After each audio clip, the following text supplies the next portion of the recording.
We're working on it now. Ms. Jenkins says she is afraid of you. You are obsessive, aggressive and unpredictable, showing no regard for the emotional needs of your child or her mother. That's not true. No? Times the police were called, Miss Green never had one mark on her and always had me that had the cut, because I would not smack her back. I would not hit her back purely and simply because she was a woman. Do you think that there is a level of domestic violence complaints by women that are untrue? Yes, it's been hugely abused. It was particularly obvious in Canada. I was there for 6 weeks with Senator Ann Cools, and we travelled all the way across Canada, and we were looking at what they called in the refugees, first step is called hoovering. He comes home from work and finds that she's taken the children and everything she can lay hands on has moved into a local refuge, and he won't be able to find her because no one will tell her where she's gone. And then she instigates, because what happened is domestic violence has become a fast track to divorce. An awful lot of solicitors internationally will say to women, claim that he hit you because this means that you'll get everything. Your husband, on a prior occasion, had slapped you, beat you. I think that word is not inappropriate. No, Let me finish, please. I'm not concerned with who slapped whom first. Your husband, who had beaten you repeatedly. No, please. he never... Repeatedly. And then the second thing, if that doesn't work fast enough, they call it the silver bullet in Canada. That means that she claims that he's molested the children. And that means that he's immediately then barred from everything, and the divorce goes straight through, and he loses his children, and he will never see them again. Well, I know that I had to answer a lot of accusations that were untrue about domestic violence, about my kids are scared of me, about beating my kids up, which were totally fabricated. But I felt that the courts looked upon me as that person. It was just general accusations, punching her 4 times at the top of the stairs, then actually throwing her down the stairs.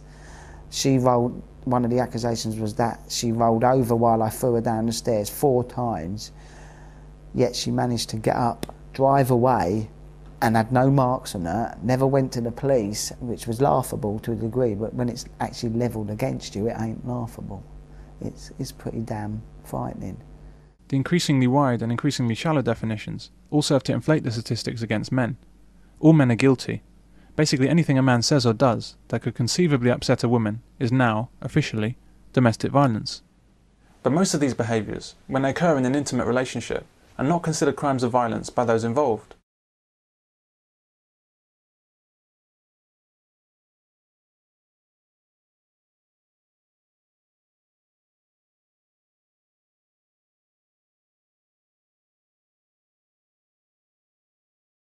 But this is silly.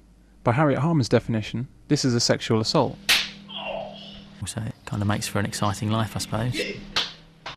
Well, let's say I'm asleep and my wife needs some cash, so she takes £10 from my wallet without my knowledge.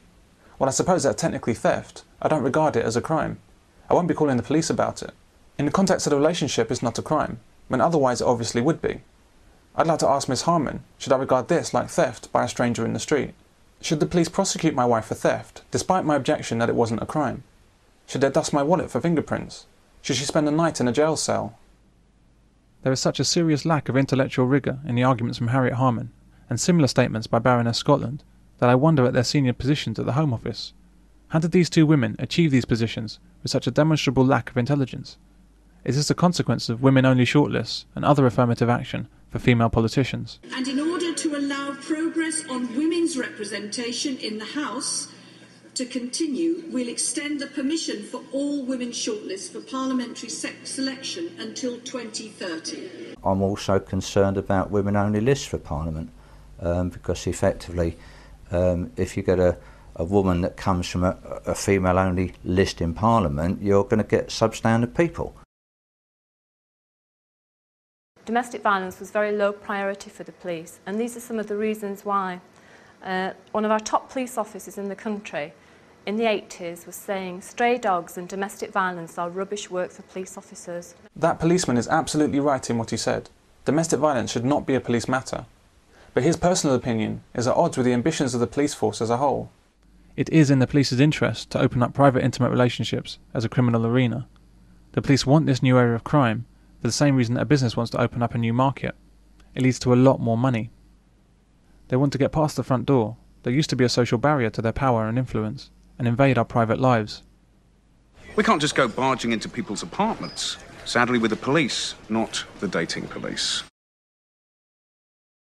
I also think the police have got nothing better to do. My own belief, 12 policemen turning up to arrest Pete Townsend for his alleged child pornography. Why? They've got nothing better to do. I mean, what do they spend their time doing? Much of the time they have spent in the past chasing around innocuous pot smokers. We have them attending, apparently, so they tell us, thousands upon thousands upon thousands of domestic violence incidents every, I think there are 1,200 a day in this country. Goodness knows how many meetings they have with their politically correct masters to discuss policies and so on. They can afford to have 12 men going around to Pete Townsend. What are they doing? What are they doing? They're over-resourced is the answer. There are only a limited number of criminals and terrorists, so the police can only argue for so much money. But if the police can successfully create a whole new class of criminal in the shape of every single man in the country, they can get a lot more. Governments benefit when there's disharmony. The more disharmony, the more badness that there is out there, the more that they can justify, the more the population are fearful, the more they want the governments to protect them, the more funding they give to the government. So the more crime and criminality out there, the worse it is for us, but the better it is for those in power. They benefit from crime. The police benefit from crime. It's wonderful. The more crime, the more jobs they have, the more money, the more funding they get, the bigger do they grow. The bigger do their departments grow. The higher up the ladder they grow, the more important do they become. So they stir it up. They want a war on drugs. They want domestic violence. They love domestic violence. It gives them something to do. But it doesn't. It's of no benefit for the rest of us. Could you imagine being locked up for the night because you had an argument with your wife? This is a minor case. The woman hasn't been hit, but the man has caused damage in the house and has been threatening. The officers decide they must take the husband away to avoid any further problems during the night. I'm not going to leave him here with you tonight. No. So we're going to remove him and take him to the police station. This is the power the police now have. It boosts their arrest statistics. With more crime comes bigger budgets, higher salaries, more police officers, and shinier cars. Domestic violence is fantastic for the police, because every single man has become easily arrestable, not because of his behaviour, but simply because he's a man. The police are also very politically correct. The senior officers at the top, by and large, they're not politically correct, they don't rise any higher. The statement that domestic violence was rubbish work for the police was undoubtedly that man's Jerry Maguire moment. The answer was fewer clients, less money, more attention, caring. Came here to let you go. You said fewer clients, you put it all down on paper. Jesus Christ.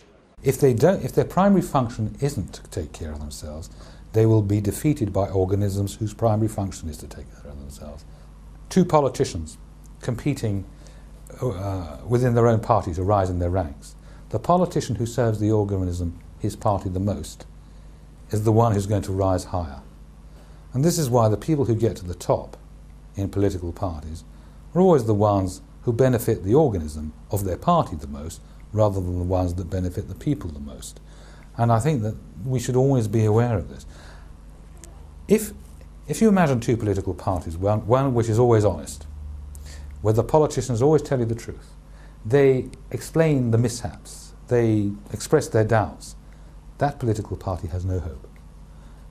Not in comparison to a political party that lies, cheats, swindles, serves itself, keeps everything under the carpet. That party will beat the honest party by a mile, which is why honest politicians, they never rise very high. Honesty doesn't get you anywhere in politics. Serving the organism of which you are a part gets you somewhere. We have created systems whereby those who are honest have no hope of rising high within them. And I think that's important for us to all be aware of.